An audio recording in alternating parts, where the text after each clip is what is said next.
Hello. Hello, magandang araw sa inyong lahat. Okay, so tuloy lang natin yung discussion natin about welded connections. So ito yung sample problem para sa eccentric welded connections. So sa notes niyo, lagyan niyo lang para to sa eccentric welded connections. Diniscuss ko sa inyo yung concept and then yung derivation ng formula ng polar moment of inertia from the previous video module. So, punta tayo sa problem. Problem. A plate is slapped over and welded to a gusset plate as shown in the figure. Asan ang figure? Wala. Next. Sa next pa. Use 10 millimeter size of welds. Okay, so malinaw na discuss na natin last video module na ang size of weld, which is yung T or pwedeng TW, hindi pa yun yung gagamitin mo para sa area ng weld. Okay, so again, lagay lang tayo ng pansulat. Pansulat. Ala, pen. Okay. Ang area daw ng weld is LT sub E. LTE. Daling tandaan, LTE. Okay, where T is the effective throat. Then na-discuss natin, pag effective throat, it's either equal leg or unequal leg. Ito yung tinatawag natin or ito yung sinasabi nating leg. Okay? So, ito yung figure, guys. 10. So, ito yung mga weld natin. So, meron tayo sa top, 150 millimeters. Meron din tayo sa bottom, 150 millimeters. And then, meron din tayong transverse weld, which is 150 millimeters. So, lahat yan ay magkakos ng shear stress doon sa connection. Ang external load natin is 90 kilonewtons. Okay, so pag in-imagine nyo yan, so syempre kukunin natin yung center of gravity ng ng connection ng weld. So sabihin natin nandito yung center of gravity. So makikita nyo na yung applied load is eccentric. Wala siya dun sa centroid. So ang ibig sabihin yan, bukod sa direct shear na pwedeng i-produce, so lipat natin dito. Ayan. Ganyan. So bukod sa direct shear, ito yon direct shear, may mapoproduce ka pa dyan na rotation, couple moment. Di ba couple moment yan? And ganyang problem is combined shear stress, direct shear stress, and torsional shear stress. So i-discuss natin paano yan sagutan. First, consider muna natin yung sa loadings. Okay, so discuss ko lang briefly yung sa loadings. Kasi dun sa problem, kung mapapansin niyo sa problem, 90 kilonewtons agad. Teka natin. Oh, oh ha. Ayan. Kung mapapansin niyo, ito, 90 kilonewtons. So, pwede kasi yan galing sa dead load, pwede rin galing sa live load. So, what if bin-breakdown pa yung external load na binigay? Sabihin natin galing pa sa dead load tsaka live load. So, tatandaan nyo na meron tayong dalawang design method. So, LRFD and ASD. Kapag LRFD ang pinapagamit, so parang sinabi, use LRFD design basis. So, sa loadings, yan ay factored loads. So, pag factored loads, applied yung load combination. And ang common load combination, if gravitational loads lang yung involved, so that is 1.2 of dead load plus 1.6 of live load. So, kung LRFD ang gagamitin natin, so i-assume natin yung 90 kilonewtons na given na yun yung P ultimate. Okay? Ang pino-point out ko lang is yung kung LRFD siya, yung 90 kilonewtons na yun, galing yun sa 1.2 DL plus 1.6 LL. So, ang tawag natin dun is P ultimate. Okay? Kapag ASD naman siya, ASD basis, so service loads lang ginagamit. So pag service loads, walang involved na load combination, so that is dead load plus live load. O, di ba? Ang galing ng pagkaka-parenthesis. So basta yon, dead load plus live load siya. And then, ang sinasabi ko lang dito sa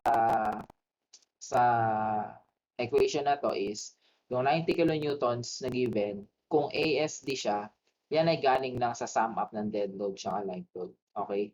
kung ano nga, dini-discuss ko 'yan just in case nga naka-breakdown yung loadings. So, dead load tsaka live load, okey? So, kapag ASD yun naman yung P allowable, okey? Nakuha? So, yung 90 kilonewton na yun is from the sample problem. So, if ASD siya, so isipin niyo siya ay P allowable na nanggaling sa dead load plus live load. Kung LRFD naman siya, isipin niyo siya ay P ultimate na nanggaling sa load combination, okey? So, ang i-di-discuss natin dito is kung paano i-solve yung most stress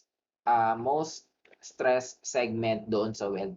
So, ano yung maximum force na naka-apply sa weld, and ano yung maximum stress na puwedeng ma-apply doon sa weld connection, okey? So, first step is to check or to solve kung nasaan yung location ng centroid nung arrangement ng weld, okey? So, take note, magfo-focus kayo sa arrangement ng weld. So, ano yun? Itong nasa top 150, yung nasa bottom, and yung nasa gilid na 150. Okey. So, to solve for the centroid, so of course gagamit tayo ng Varignon's theorem, and then siyempre kapag nag-Varignon's theorem ka, kailangan mo ng reference axis. So, X and Y axis yun.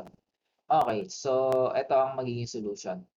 So, ito yung figure natin. Unahin natin yung total length, okey? So, siyempre kasi kapag nag-Varignon's theorem ka, kailangan mo ng total. So, since, ang sino-solve natin is yung centroid nung length nung weld, so kunin yung total length. So, yung tatlong 150, kailangan pa bang i-discuss yan? Teka lang, ah! Palitan ko lang ng pen. Pen. Ayoko ng red. Green. Green pansulat natin. Sana, ayun. Hindi ko na makita, eh. Ano ba na yan, dude? Bawal. Okay, anyway, so ito yung tatlong yon, yung 150 diyan sa taas, yung 150 dito, at yung 150 dito, okay? So, nasaan yung calcu natin? Kakalcu ko pa ba yan? Wag na, 450 na yan. Total length is 450. Okay? Malinaw ba yan? Erase muna natin yung mga pinagsusulat natin dyan. Tanggalin. Next. Okay, so para naman sa X-bar. So, saan galing yung X-bar na yan? Oops. Para naman sa X-bar muna. Okay, so first, kailangan mo mag-set. Okay, wag muna natin pakitan. Kailangan mo mag-set ng reference y-axis. Okay? So, para sa reference y-axis, ang gagamitin ko ay, pwede kayong mamili naman kung saan yung reference y-axis niya. Pwedeng dito. Kayo bahala. So, ako, yung sa solution dito ako nilagay yung reference y-axis. So, ibig sabihin, lahat ng centroid per length of weld ko dito nang galing. Okay? And then siyempre kailangan mo kunin yung centroid per length. So, ito yung centroid sa taas, ito yung centroid sa baba, and yung centroid dito sa transverse. Okay. So, kaya magka-come up tayo ngayon sa solution or sa equation na ito muna, 450, that is the total length, times the x-bar, is equal to L1 L1x1 plus L2x2 plus L3x3. So, unahin natin to. Yung 150 by 75, kita niyo naman siguro, yan yung top. 150 yung length, tapos yung distance from the centroid papunta dun sa sinet ko na reference y-axis, so that is 75, yung half nung length. Yung second part, plus yung bottom, ganun din, 150 yung length, and then 75 din yung centroidal distance. And then etong pangatlo, 150 rin yung length, pero ang x distance from centroid papunta dun sa sinet natin na y-axis is 250. So, ito yung 250, guys. 100 plus 150. Okay. So, ayan, syempre, ikakalkyo ko yan para the best. Okay, so 150 by 75.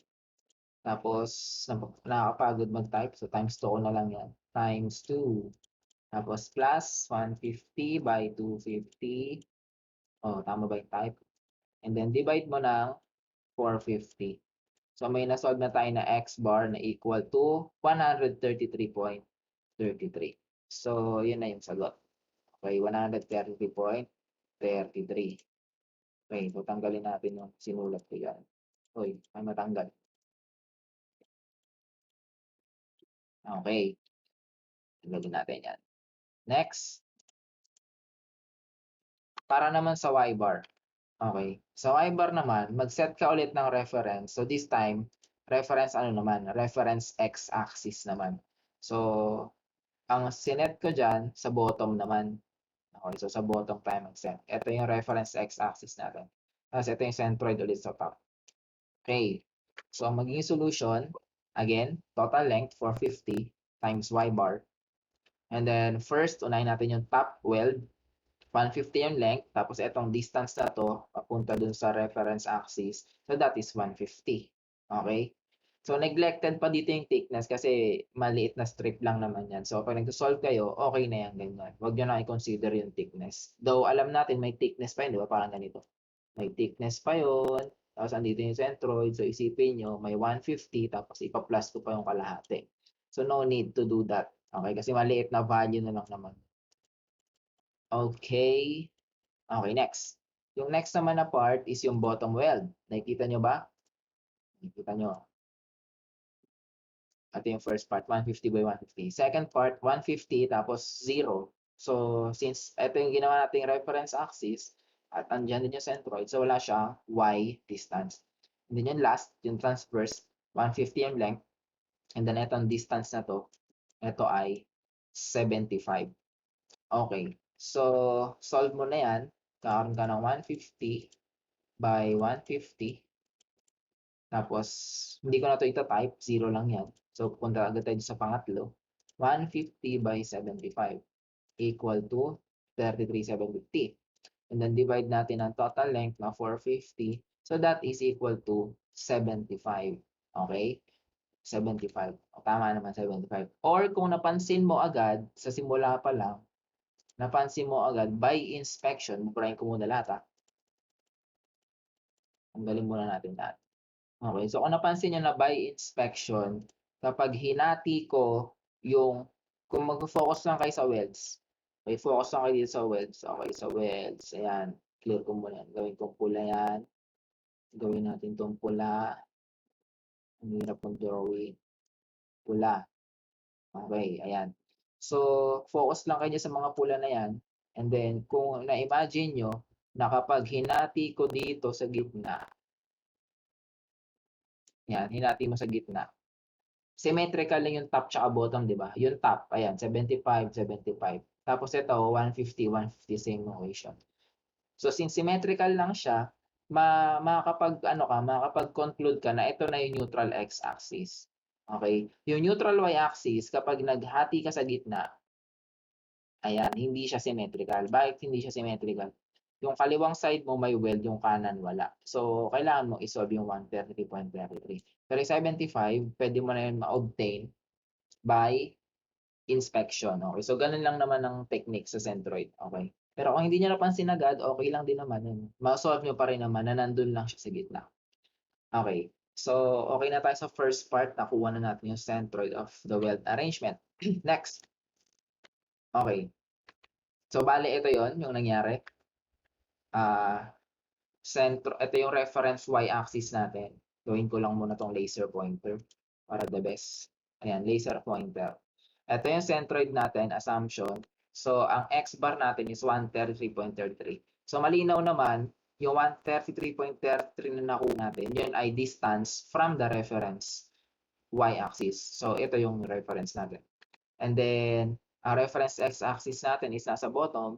So, ang distance niyan ay 75 millimeters. So, ito na yung center of arrangement natin. Nakuha na natin.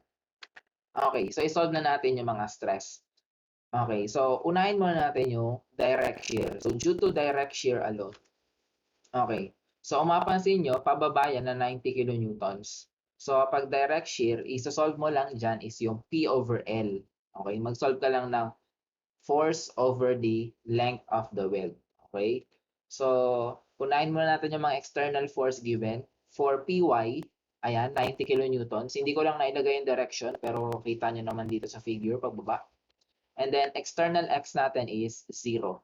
So, wala tayong i-resist na horizontal force para sa direct shear. Itong weld. Okay. So, doon muna tayo sa resistance, Fy muna. So, ang denotation na lang natin is Fy. Take note, hindi yan yield strength ng steel. Ayan, ano yan, denotation yan na yan yung resistance ng weld due to direct shear at vertical direction. So, that is ano lang, P over L. So, makikita nyo, 90,000, ginawa lang newtons, guys. So, Py over total length na 450. So, pag sinolve natin yan, 90 90,000 divide mo ng 450. So, makakuha ka ng sagot na 200 Newton per millimeter. Okay. And then, ang direction, pataas. So, syempre, i-resist nyo yun. So, pataas. Okay. So, malinaw tayo dyan na pataas. Tandaan, pataas yung direct shear natin F1. And then, para sa Fx, so, hindi mo na kailangang isolve, 0 lang naman. Since wala ka nga Px. So, okay na. Meron ka ng due to direct shear alone. Next. Punta tayo sa torsional shear naman. Due to torsional shear alone. Okay. So, naka-indicate dito kung nasan yung center of gravity natin. Okay. So, first, isolve mo yung external moment. Okay. So, ang external moment, nakikita nyo, yung external loads or load lang pala. So, kung maraming load dyan, so, i-moment nyo lang sila lahat papunta sa center of gravity na na-solve nyo kung nasan yung location. So, ito yon. Since isa lang yung load natin, so madali lang siya, i-moment mo lang siya papunta dito. So, that is 90,000 newtons multiplied by the moment arm. So, nakikita nyo naman siguro ang moment arm is etong 100 mo na to. Galing dito, di ba? So, 100. Tapos, ipa-plus mo tong 130.33. Okay. Lagyan natin ng sulat. Arm sulat. Pen. Oops. So, bali ito yung distance na yun, guys. Na kinuha natin. Okay? And, tago natin yan sa pangalang eccentricity. Okay, so yan na rin yung naging moment arm. 100 plus 133. And, mabas na yung sagot agad. Tingnan ko nga kung tama yung sagot na yan. 90,000 multiplied by, okay lang ba? Pa-plus ko na, 233.33. Okay na yan. So, that is, 20,000. Teka lang. Kung walang round off na naganap, ano yan? 400 over 3. So, i-store natin para maganda. 400 over 3. Shift, store, X. Sa X ko siya in-store. So, 90,000 multiply natin sa 100 plus X. Okay, so ano sagot? Ayun, 21 million. Hindi pala 1,000 yun, guys. 21 million. 21 times 10 raised to 6 Newton millimeters. So, okay na tayo sa moment. And, punta tayo sa polar moment of inertia. So, ito yung diniscuss natin bago nung pinakalas na diniscuss natin last video module. So, nag-come up tayo doon sa derived formula ng L. Actually, mali pala itong nandito. Dapat ito ay may summation. Sigma. Summation of L multiplied by L squared over 12 plus X squared plus Y squared. Bakit summation yan? Gagawin mo yan for every length of weld na present dun sa connection. So, sa problem na to, tatlo. Top, bottom, tsaka yung transverse. Okay? So, pag sinolve natin yan, okay, so ito yung lalabas. Isa-isahin muna natin ano tong mga to. Okay. So, unahin natin si top weld. Gawin nating pen and ano ba magandang pangsulat? Green na lang, green. Okay, so sa top weld muna tayo. Ito tayo. Dito muna tayo, top weld. So, length 150 and then L squared over 12. 150 squared over 12. So, ano tong X tsaka Y? Diba ito ay distance from the centroid of arrangement nung weld papunta dun sa centroid ng kada weld. So, ito yung center of arrangement ng weld. Na-solve na natin yung location. Tapos, yung top weld natin ang centroid ito. So, bali, ang X distance na pinag-uusapan natin dyan, ito yon. Then, guys. Yan yung X distance na yan. So, ano yung X distance na yan? So, yung 133.33, pinakamadaling way is pumunta ka muna doon sa reference axis na ginawa mo kanina. So, ayun, may 133.33 ka. Ito ang gusto nating kunin, ito gusto nating kunin. So, ibawas natin to. Ano to? Di ba yan ay 75? Kalahati yan ng 150. So, magkakamot kayo ng 133.33 minus 75 squared. So, that will be the x distance. Ito yan, yung x distance nung simula, nung top. Next, ano yung y distance? So, kung ito yung center ng top weld, tapos ito yung centroid ng buong weld arrangement. So, ang y distance natin is ito. Ano yung y distance na yan? So, obviously, that is half of 150. So, that is 75. 75 squared. Ngayon, ano tong times 2? So, nagkaroon lang dyan ng times 2 kasi pag in-observe nyo, yung bottom weld, asan ang centroid ng bottom weld? Okay, burahin muna natin. Burahin muna natin to. Okay. Ayan. So, simulan ulit natin. Punta naman tayo sa bottom weld. Pen. Natin blue. Pangit pala yung green. So, ito ang centroid ng bottom weld, guys. So, ang x distance, ito. Ayan. Ayan ang x distance. So, pag in-observe nyo, ganun din yan. 133, ito pa rin yun, 133.33, tapos ibawas mo ulit tong kalahati na to, which is 75. So, yun pa rin yun. Ito pa rin yung lalabas. And then yung y distance, from center of arrangement, papunta dito sa center ng bottom weld, so that is also 75. Saan galing 75? Ito, kalahati ng height na 150 na to. So, magkaroon ka ng 75 squared yan. Kaya nagkaroon ng times 2. Okay, so kumbaga, yung unang part, ito, itong taas na part, yun yung top tsaka bottom weld na. Okay? So, proceed tayo sa transverse weld.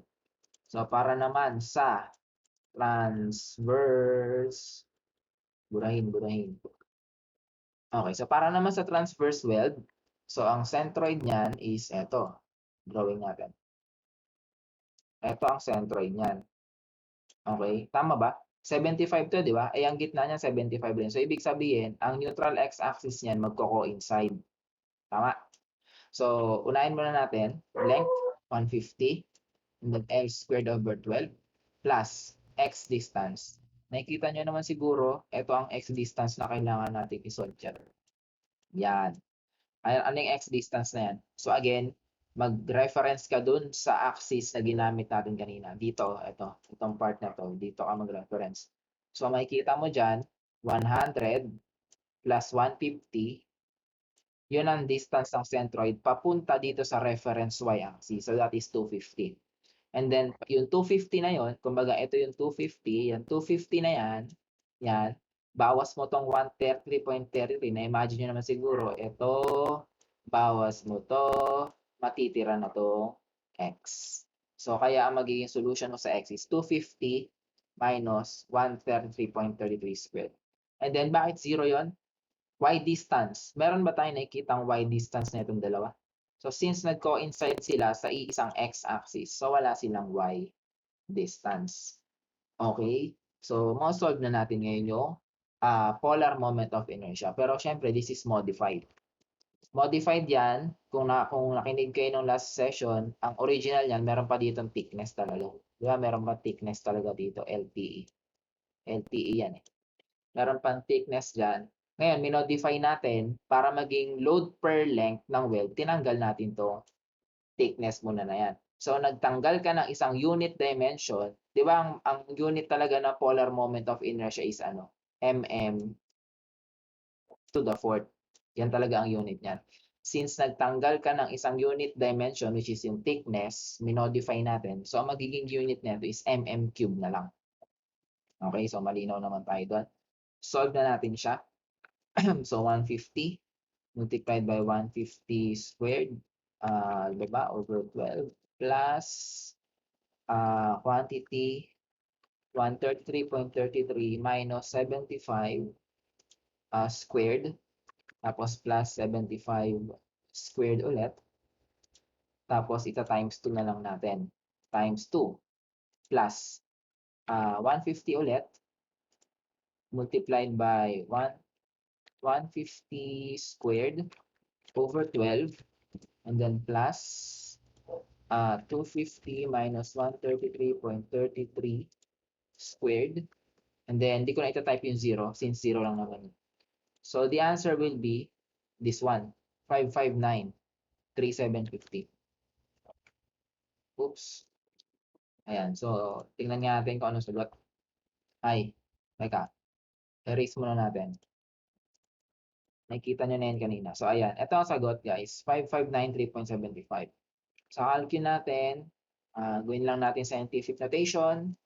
Ayan, 5593.75 times 10 raised to 3. So nakuha na natin yung modified polar moment of inertia. Again guys, modified to, busog. So ito ay dapat na naka mm cube.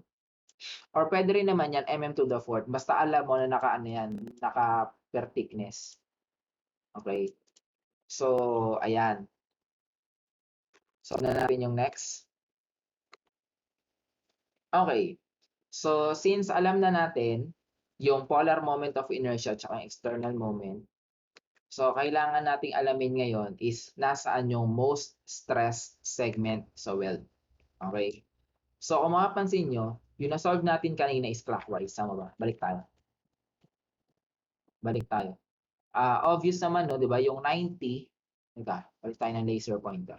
Yung 90, pag minoment ko dito, clockwise yun, di ba? Yung 21 million na yan, clockwise yan. Okay? So, since clockwise yung rotation ng external moment or yung external torsion natin, so dapat each segment, etong segment dito, ilang segment meron ka dyan? Meron kang 6. Kasi per weld, merong 2. Dulo-dulo lang per weld. So, dalawa dun sa top weld, ito yon, ito, right tsaka left. Sa bottom, 2 rin. Ito rin, right tsaka left. Tapos yung sa transverse, 2 rin, yung top tsaka bottom. So, bali, meron kang 6 na segment. So, doon na lang natin i-represent yung resistance sa torsional rotation netong external na to. So, ang resistance ng weld, magiging counterclockwise. Kasi clockwise to eh. So, dapat lahat ng force dun sa segment ng weld mo, naka-counterclockwise rotation with respect to the center of gravity. So, eto ngayon yung magiging direction ng mga force. Okay? So, kung mapapansin nyo, para hindi kayo malito, kung gusto nyo i-drawing yung ganyan, so madali lang naman yan. So, mag-set kaya ng perpendicular distance papunta doon sa segment. And then, pag may perpendicular distance na ito, so, tsaka kayo makakapag-decide kung ano ba siya, kung anong direction siya. Gusto mo na maging counterclockwise siya, di ba? So, dapat ito ay pa-northwest. Boom, pa-northwest. Okay? So, counterclockwise yan. Dalawa lang naman yan. It's either northwest or southeast. Para dito sa segment 1. Sa segment 2, ito naman yan, distance. Assume natin perpendicular yan. So, ito yung line mo. Anong pagpipilian mo dyan? Pwedeng pa northeast, pwedeng pa southwest. Pag pa northeast ang ginamit mo, clockwise din yan. Okay? So, ang point is, kailangan maging counterclockwise siya with respect to the given center of gravity. Kasi, hindi siya laging counterclockwise. Counterclockwise lang siya dito kasi clockwise yung external moment mo. Okay. So, mapapansin nyo, considering the direct shear, kasi mag-ano ka na, di ba? Mag-iisip ka na, nasaan dito yung most stress segment? Saang part dito sa weld magiging maximum yung stress? Okay. So, sa direct shear, tandaan nyo lang na nasa direct shear, yung na-solve natin kanina, ang meron tayo doon ay pataas. Tama ba? Pataas na resistance yon. Okay. Tapos sa X, wala tayong X. 0 yung X, di ba? So, regardless kung pakaliwa or pakanan, okay lang yon. Basta ang mahalaga dapat pataas. So, among these 6 segments, yung 4 dito, itong 4 na to, lahat to pababa. So, ibig sabihin, kapag kinombine natin yan with the direct shear, itong torsional shear na to na forces sa segments na to, pag kinombine natin yan dun sa direct shear, magsasubtract. So, therefore, hindi siya magma-maximize kasi magsasubtract eh. So, nasaan yung maximum? So, it's either etong part na to or eto. Saan lang ba nagkaiba tong dalawa na to?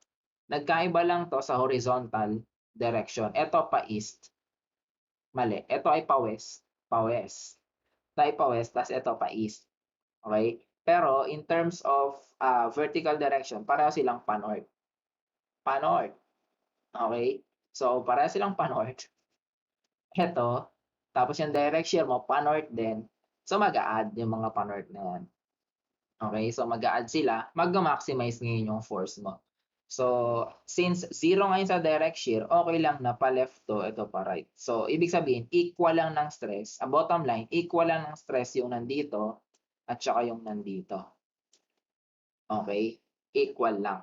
So, anong mangyayari? Erase. Okay. So, makakapag-come up tayo ngayon sa conclusion na ang maximum stress is madedevelop laser pointer. Madedevelop dito at saka dito. Equal lang ng stress tong dalawa na to. Nagkataon lang yan kasi walang horizontal yung direct shear. Pero kung may horizontal yung direct shear, kunyari lang sulat tayo. Kunyari lang, ang direct shear mo mayroong pataas tapos mayroong pakanan. Okay. So ang pipiliin mo diyan, ito ang pipiliin mo kasi siya ay magma-maximize. Mag-a-add yung vertical, mag-a-add din yung horizontal. Siya yung magma-maximize. Ngayon, paano kung may kapareho? Kunyari lang. Another sample. Kunyari lang, ang nasa direct shear mo, kunyari lang to Huwag mong totohanin, kunyari lang. So, kunyari, ang nasa direct shear mo is downward tapos to the left. So, yan yung resistance mo kunyari sa direct shear. So, saan yan? Downward to the left. So, ang pipiliin natin dyan, itong dalawa. Paano yan? Dalawa sila. Downward to the left. So, hindi ibig sabihin na pareho sila ng direction, pareho rin sila ng magnitude. Nakadepende ngayon yan. Ngayon, kung parehong mag-a-add, let's say, itong segment na to, mag-a-add yung down, mag-a-add yung left. Ito ring segment na to, mag-a-add yung down, mag-a-add yung left. Magkakatalo na yan ngayon sa magnitude. Okay, di ba ang formula mo is T rho over J? Sa torsional stress.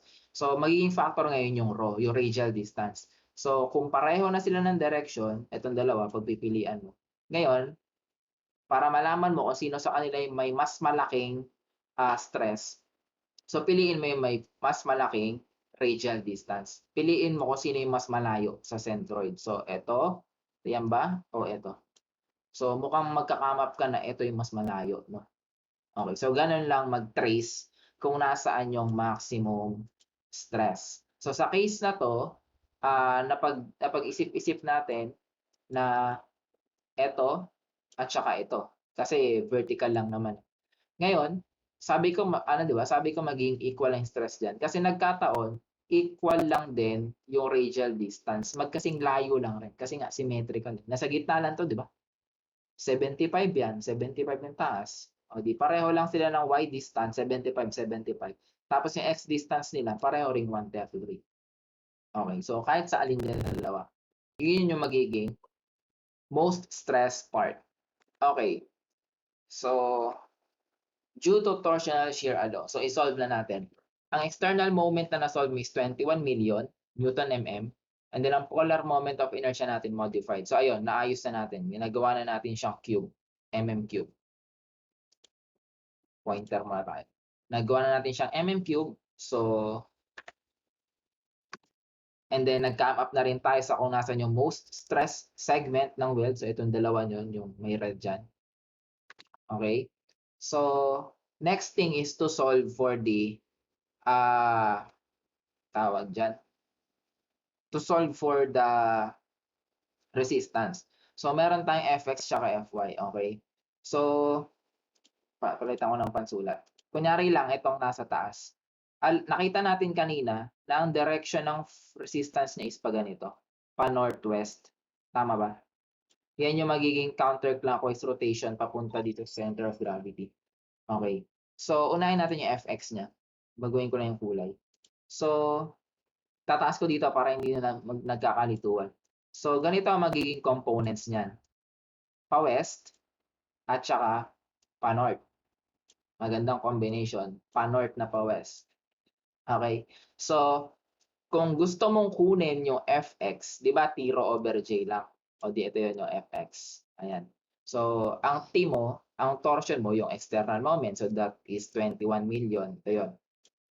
Tapos, syempre yung J, ito na yun, yung modified, 5593.75. Okay? So, ano ngayon yung rho? So, kung x distance to, ay kung x component to, kung x component, ano yung distance ng x component papunta sa center of gravity? Nakikita nyo ba yan ay y distance? At ang y distance na yan is obviously 75. So, kaya nagkaroon ka ng ganyang equation. Okay? So, ang pinanggalingan lang yan, T rho over J. Okay? So, calcu pala. Calcu ang need natin. So, i-type fraction 21 times 10 raised to 6 multiplied by 75. Tapos, yung denominator, 5593.75 times 10 raised to 3. Okay. So, that is 281.56. So, tama naman. Tapos, yung unit, Newton per millimeter. Eh, di ba ano to? Modified to, di ba? Kaya nga to ginawang mm cube. Mm cube yan kasi tinanggal mo yung TE. Tinanggal mo yung TE, di ba? So originally, ang T rho over J is stress, di ba? Megapascal. Tinanggal mo yung isang unit dimension. So dapat ito ay Newton mm squared, di ba? Stress. Tinanggal mo yung TE. Ayun. Natanggal yung TE. Naging per length na lang. Yan din yung diniscuss ko nung last video. Okay. So nagkaroon ka ngayon ng 281.56 Newton per millimeter. Next. Fy naman tayo. Para sa Fy, ito naman yung Fy, di ba? Pa-north yun. Pataas. Okay? So, same lang ng torsional moment, yung given at 21 million. So, ito pa rin yun. And then, same lang din ng J, 5593.75. So, ang nagbago lang dyan is yung radial distance. So, this time, since vertical component ang kino-consider natin, ang kailangan ko na radial distance ng vertical component ko papunta dito sa center of gravity. So that is the x distance. And that is 133.33. So ito na yung maging equation. Yan, 133.33. Yan lang yung nabago. Okay? So pag sinolve natin yan, palitan lang natin yung 75 dito ng 133.33. And then magka-come up na ngayon tayo sa 500.55 na magnitude. Newton per millimeter. Okay, so burahin muna natin ulit. Ayan. Okay, so by the way, ang direction, hindi ko na nabanggit, no? Pero ang direction is north. Tapos ito, west. Pwede ring east. Kasi nga, di ba, ito yung dalawa. Pwedeng ito. Pwedeng ito. Okay. So, since solve mo na yung resistance per length ng weld sa torsional shear, pwede na natin pagsamahin. Considering the most stressed segment, okay? So, unahin natin yung direct shear. So, sa direct shear, 200 Newton per millimeters upward. And then, wala siyang X component. So, punta na tayo sa torsional shear. Sa torsional shear, ang vertical natin is 500.55. Again, ito yun guys. Take note baka nagkakalituan tayo. Fy prime is vertical component. So, yun yung 500. So, 500.55. And then yung horizontal, so pwede nga pa-east, pwede ring pa-west. Kasi nga, dalawa yon. It's either yung top or bottom. So, 281.56. Okay, so kukunin mo na yung resultant. Ang RY mo, pag-adin mo lang. Hindi ko na ikakalculate yan. 700 na yan, 0.55. And then yung RX natin, 281.56. And then, isolve mo yung maximum force per length of the weld. So, that will be our resultant. So, solve natin. Pakita natin na tama. 700.55 squared plus 281.56 squared. So, ang magiging sagot natin is 700. Sa calculate natin 755.01. Tingnan natin sa Ayan, 755.014. So, that will be the maximum force per length of the weld. Ngayon, kapag tinanong ka maximum stress, okay? So, kung nabalikan niyo dun sa pinaka-problem, ang size of weld natin is 10 millimeters, TW, size of weld. Okay? So, kapag ginamit mo yung shear stress, so that will be, ano lang yung shear stress? Discuss ko lang muna. Ang shear stress mo ay R, that is the force, external force, over area. Force over area lang naman yan, di ba? Eh sa weld, ang area natin sa weld is L, T, E. Tama ba? So, baka lang, ang pinaka-common error ng iba dito, nakuha mo yung R, since, ayun, nakuha mo yung R. Palitan natin, pointer. Nakuha mo yung R, 755.014. So, ang gagawin mo, i-divide mo sa area. I-divide mo ng 450 at saka ng effective throat. So, ang mangyayari, magkakamali. Bakit? So, wag niyong kakalimutan na itong na-solve natin na R, this is load per length. So, ibig sabihin, yung R na na-solve natin dyan, yung 755.014 na yan, yung 755.014 na yan, dito sa equation ng stress, take note guys, eto na siya. Yan ay R over L. Ayan. Nakuha ba? So, kung yung 755.014, eto na siya. Yan na yung R over L. So, ano na lang kailangan natin? Kailangan na lang natin yan i-divide sa effective throat. And then yung effective throat, since walang sinabi, walang binanggit, so by default, this is equal leg.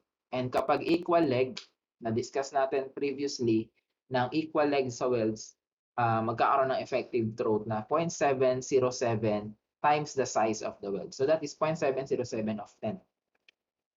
Nakuha. So, type lang natin. Or i-divide na lang pala natin yan. Yung answer na yan, i-divide natin sa 0.707 times 10. Okay. So, ang final answer natin for the stress is 106.79. Okay. So, this will be the actual stress developed doon sa weld. Ito yung actual stress. Ngayon, para malaman mo kung safe, para malaman mo kung adequate, i-compare mo yan ngayon sa strength ng weld. So, ang strength ng weld is yung yung 0.6 multiplied by Fy ng weld. Nakuha. Okay? So, syempre, para masabi mong adequate siya or safe siya, dapat at least etong actual mo mas mababa dito sa resistance na to ng weld. Okay? So, 106.79 should be less than 0.6 Fy of the weld. Nakuha ba? So, yan na yung magiging final answer. So, that's how you solve for the most stress segment, force on the most stress segment ng weld, or stress, yung most stress or maximum stress. Ngayon, just in case, kunyari, may ipahanap sa inyo na stress sa specific segment. Kunyari, pinahanap sa inyo yung stress dito. Wait. Pinahanap sa inyo yung stress dito sa segment na to. So, ano lang magbabago sa solution? So, sa direct shear, ganun pa rin, P over L. And then, syempre, sa torsional shear, didiretso kayo dito sa Fx prime at saka Fy prime. So, titingnan nyo lang doon sa dinrawing natin kanina. Okay, balik tayo Based sa dinrawing natin kanina, siya ay southwest. Ito siya, di ba? Southwest. Okay. So, punta tayo ulit dito. Erase natin lahat na nakasulat. Okay. So, ito yon ngayon, southwest. Okay. So, ibig sabihin, ang ma-solve mo na Fx dito is to the left at ang ma-solve mo na Fy dito is downward.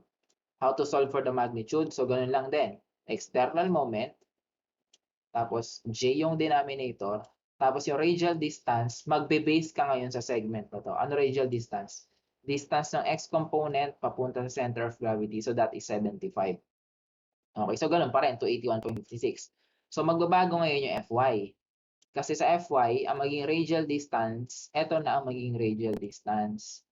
So kunin mo lang yan, ipalit mo doon, makukuha mo ngayon yung magnitude. And then take note, pababayan, di ba? So, kapag nag-solve ka dito, 200 Newton per mm yung direct shear, tapos ito, pababa. Yung torsional shear mo, kung ano mang magnitude yan, pababa. Tapos yung horizontal mo, pa-left, kung ano mang magnitude dyan. So, kunin mo yung resultant niyan. So, ibig sabihin, magsasubtract yan, yung RY mo. And then, solve mo the resultant. Makukuha mo na yung sagot. Okay? So, I hope maliwanag na tayo dyan. Makuha na natin. Next method. Using instantaneous center method. Okay, so how do we solve for this same problem?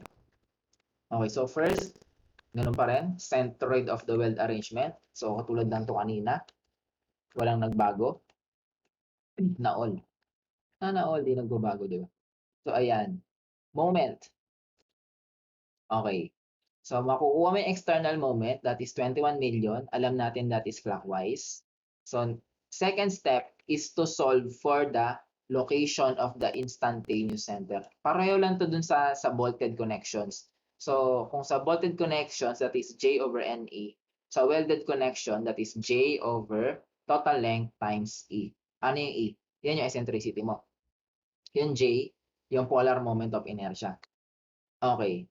So, yun J, wala namang magbabago sa J, ganun pa rin. 5593.75 pa rin. Okay. So, yung eccentricity. Nasaan yung eccentricity? Ang eccentricity is distance from the transmissibility ng force or yung line of path ng force papunta dun sa centroid ng arrangement. So, that should be perpendicular distance. Okay? Baka lang kasi iniisip nyo na yan ay laging horizontal distance. Hindi yan horizontal distance lagi. Nagkataon lang na yung line of path ng force is vertical. So, kaya ang magiging perpendicular distance mo is horizontal distance. And sa case na to, madali lang makuha yung horizontal distance. So, that is 100 plus 133.33. Okay? So, that is 233.33 millimeters. Okay? So, solve natin yung yung location ng instantaneous center. So, that is J yan, di ba? 5593.75 over total length, 450. Kita nyo naman, tatlong 150. And then, eccentricity, 233.33. Using our calculus, 5593.75 times 10 raised to 3. Tapos, denominator, 450 times 233.33. So, the answer will be 53.27 millimeters. Ayan, 53.27 millimeters. So, ang tanong, nasaan yung 53.27 millimeters? Saan naka-locate yan? So, ganito. First is, kailangan i-consider mo kung nasaan yung line of path ng force. So, this one. Palit tayo ng pointer. Gawin natin laser pointer. Ayan. So, i-trace mo muna yung line of path ng force. Okay? And then next thing is, tingnan mo yung perpendicular orientation or yung perpendicular distance from the line of path of force papunta dun sa center of gravity. So, ito yon. Kita? Ito yon. From center of gravity. And then, etong path na to, itong axis na to, nandito banda yung instantaneous center. Nandyan yung instantaneous center. So, paano malolocate? Etong na-solve natin na E, tapos dapat, from center of gravity, palayo doon sa line of path ng force. Kumaga palayo sa force. Dalawa kasi yan. It's either 53.27 dito or 53.27 dito. So, dun kayo lagi sa palayo sa force. So, bali, ito ngayon yan. Oops. Ito ngayon yan. Yan. Tapos, asan yung 53.27? So, yung 53.27 na yan. So, that is the distance from the instantaneous center. Ito. From the or distance from the instantaneous center to the center of gravity ng welded connection. Yung arrangement ng welded connection. So, yun ngayon si 53.27. So, ngayon, paano mo madedetermine ngayon yung most stress segment? Okay. Kunyari, wala pa yung kanina. Ito yung ginawa mong method. Ang most stress segment, isa lang iisipin mo, yung pinakamalayo na segment from this instantaneous center. Nasaan yung pinakamalayo? So, hindi naman hindi ito. So, obviously, yung nasa dulo, nasa kanan. And tama ba? Since sa gitna 'to, magkasing layo ngayon yan. Yung upper right tsaka yung bottom right. So bale ang most stress segment natin, it's either of two of them. Ibig sabihin, pareho lang sila ng magnitude. Okay? So, applying the formula na T rho over J, so kailangan ko ng rho. So, nasaan ang radial distance? So, it's either yan or ito, yung nasa baba. Pareho lang naman yan. Okay? So, isolve natin yung radial distance. So, pansulat ulit. Gamit tayo ng pangsulat. Pen. Okay. So, unahin natin, nasaan itong ano to? 133. Ang pangit ng yellow. Masakit sa mata. Eto, nasaan to? 133.33 plus 53.27. So, bali, ano lang yan? Yung radial distance na yan, Pythagorean theorem lang yan, di ba? Ayan. Tingnan nyo. Horizontal, vertical, horizontal, vertical. Tapos ito yung gusto natin makunin. Radial distance. So, una, kailangan mo muna ng x distance, tapos ng y distance. Okay? So, napapansin nyo ba na ang x distance is ito, 133.33. Tapos i-plus mo tong 53.27. So, bali yun na yun yung buo. Yan yung x distance. Squared, of course. And then yung y distance, from instantaneous center, papunta dun, sa top. So, that is 75. Or kung sa bottom man, 75 rin yan. Kaya nga, nasabi natin magkasing layo. So, ano lang yan ha? Pythagorean theorem lang. So, masasolve na natin. Square root of 133.33 plus 53.27. And then, squared natin yan. Plus 75 squared. Okay. So, the answer will be 201.11. Check natin. 201.11. Okay? And then finally, meron kang radial distance, masolve mo na yung R. And take note, since minodify mo yung J, minodify natin yung J, di ba? Etong R na masolve natin, this is Newton per mm. Okay? Nakatanggal pa rin yung TE dyan. So, hindi yan diretsong stress. Yan ay, tawag dyan, yan ay load per length of the weld. So, tingnan lang natin kung pareho na sa kanina to. 21 times 10 raised to 6 multiplied by 201.11 tapos divide by 5593.75 times 10 raised to 3. So the answer is 755.01.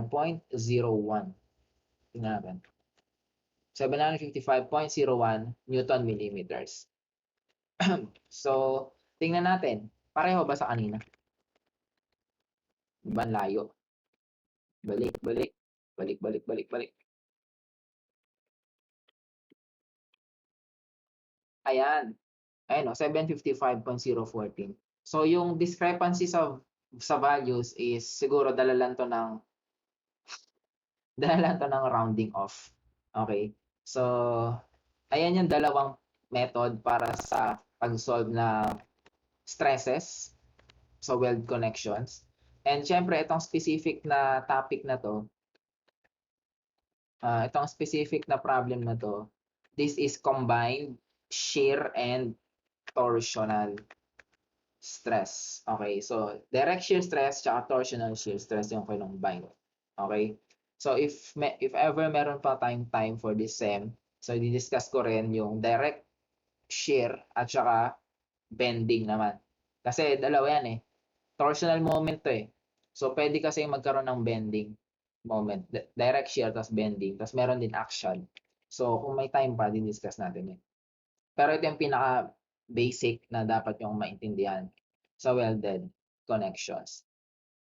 Okay, so yan yung sample natin. So that's it. So yung next topic natin will be about beams naman. So, ayan. Hanggang dito lang muna itong lecture na to. Okay na, nag-sample lang tayo ng eccentric weld connections. So, till next time again. So, bye-bye.